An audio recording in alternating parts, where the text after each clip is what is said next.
తిరుమల శ్రీవారిని ఈ రోజు పలువురు ప్రముఖులు దర్శించుకున్నారు. ఉదయం వీఐపీ బ్రేక్ సమయంలో హీరో నారా రోహిత్, నటి పూనం కౌర్, ప్రముఖ వ్యాపారవేత్త అంబికా కృష్ణ స్వామివారిని దర్శించుకున్నారు.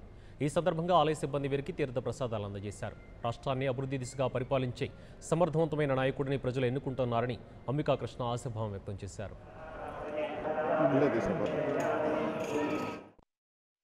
వెంకటేశ్వర స్వామిని కోరుకున్నాను.